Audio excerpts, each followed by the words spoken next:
মাছ যারা খাওয়া ছেড়ে দিয়েছেন আর খান না তারা অবশ্যই এই ভিডিওটি দেখবেন, দেখার পরে নিজেরা ডিসাইড করবেন পাঙ্গাস মাছ খাবেন কি না। আশা করি ভিডিওটা আপনাদের অনেক ভালো লাগবে, তার জন্য এই যে আমার এই টিপস ফলো করবেন। এখানে সম্পূর্ণ টিপস দেওয়া, আমি চুলায় গরম পানি দিয়ে রেখেছি। এবার এই পানিটা এই মাছে অ্যাড করে দেব।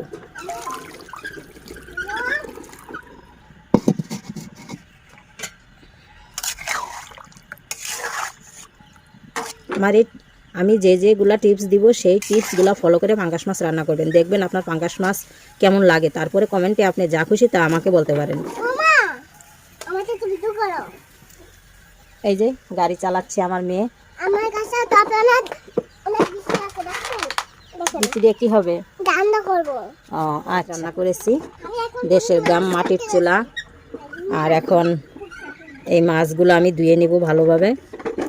দেখেন কত পরিমাণের ময়লা বের হচ্ছে এই মাছ থেকে, না দেখলে আপনারা বিশ্বাস করবেন না।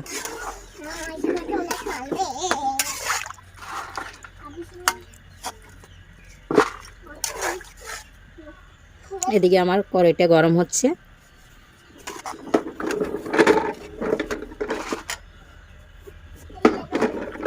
ভিডিওটি দেখবেন, স্কিপ করে টেনে টেনে দেখবেন না, তাহলে কোনো কিছুই বুঝতে পারবেন না। যারা পাঙ্গাস মাছ খান না তাদের জন্য বিশেষ করে এই উপকরণটি। তো চলেন দেখে নেবেন বন্ধুরা। এই যে মাছে আমি নুন হলুদ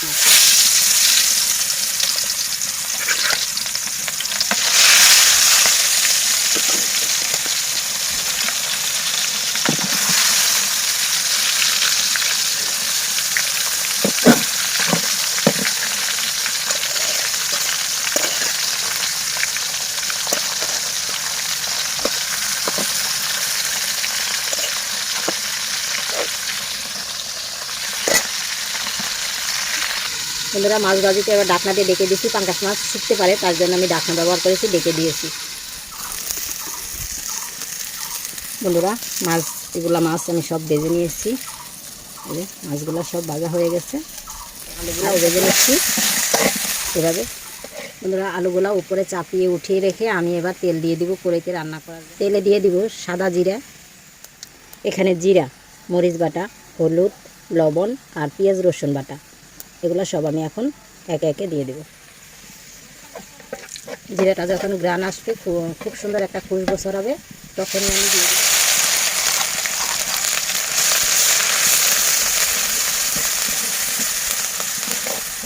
দিয়ে দিব এই যে পানি, সামান্য পরিমাণে।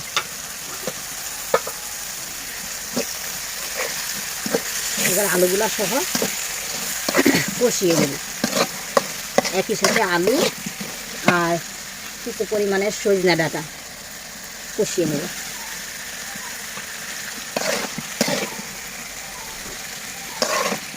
এই গ্রামের বাড়ি আমরা এইভাবে রান্না করি। এভাবে রান্না করলে আসলে সত্যি অসাধারণ হয়। দেখতে মনে হয় কেমন জানি না, কিন্তু খেতে সত্যি অসাধারণ টেস্টফুল হয়। আপনারা এভাবে গ্রামের মতন একবার রান্না করে দেখেন না। আপনারা তো সবাই গ্রামের বাড়িতে জন্ম হয়েছেন, কেউ বা হয়তো শহরে জন্ম হয়েছে, কেউ বা বিদেশে হয়েছে। আর প্রবাসী ভাই বোনদের তো কষ্টের কোনো শেষ নাই। যাই হোক, কষ্টের মাঝেও তারা হাসেই হলো তরকারির স্বাদ। কেউ হয়তো বুঝে, কেউ বুঝে না। আমার এই সম্পূর্ণ ভিডিওটি দেখে আপনারা অবশ্যই আমাকে কমেন্টে জানাবেন আমার রান্নাটা কেমন হলো। ঠিক দেখতেও যেরকম সুন্দর, রান্নাটা খেতেও ঠিক সত্যিই ততটা তুলনায় করি। এই যে আমি মশলাটা খুব ভালোভাবে নেড়ে চেড়ে কষিয়ে নিচ্ছি। ভিডিওটা একটু লং টাইম হতে পারে, কিন্তু আমার রান্নাটা সম্পূর্ণ দেখবেন, তাহলে আমার সম্পূর্ণ টিপস ফলো করে আপনারা এভাবে একবার হলেও পাঙ্গাস মাছ রান্না করে খাবেন, দেখবেন কি মজা। তারপর আপনারা আমাকে নিজেই কমেন্ট করতে বাধ্য হবেন। আমি এখানে শুধু জিরা বাটা, রসুন বাটা, রসুন, পেঁয়াজ আর মরিচ বাটা, এখানে 4 পদের মশলা ব্যবহার করেছি। আর সামান্য সাদা লবণ আর একটু জিরা দিয়েছি তেলে, খুশবুটা আরও সুন্দর হয় তরকারি, তার জন্য। এই যে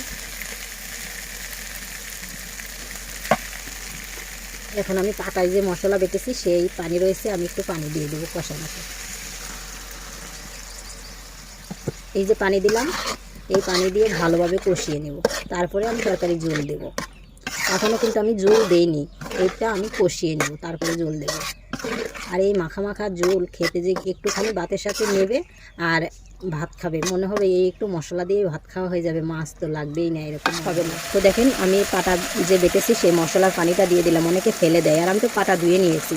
এই মশলার পানিটা আমি দিয়ে দিব, কারণ আমি ফেলে দিব না এই কারণে, কারণ এখানে অনেকটা এই চুলা কিন্তু আমি নিজে বানিয়েছি। দেখেন কত ফাইন জ্বলতেছে। তো আমার এই চুলা কেমন লাগে দেখতে অবশ্যই আপনারা কমেন্টে জানাবেন।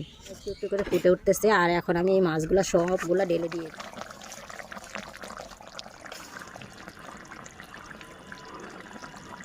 একটা মাছও ভাঙেনি, সব যেরকম মাছ ঠিক সেরকমই রয়েছে। দেখো ঠিক যেরকম যেরকম মাছ দিয়েছি ঠিক সেরকম একটা মাছও ভাঙেনি। আমি তো অনেক সময় জাল দিয়েছি তাই না, তবুও একটা মাছ ভাঙেনি, দেখেছো? তো ভিডিওটা কেমন লাগলো অবশ্যই জানাবে। আবার দেখা হবে নতুন কোনো রেসিপিতে। সবাই সুস্থ থাকবে, ভালো থাকবে। Thank you. যে টিপসটা এই পাঙ্গাস মাছের, সেটা হলো গরম পানি দিয়ে মাছ ধুয়ে নিলে আর পাঙ্গাস মাছে কোনো গন্ধ আসবে না।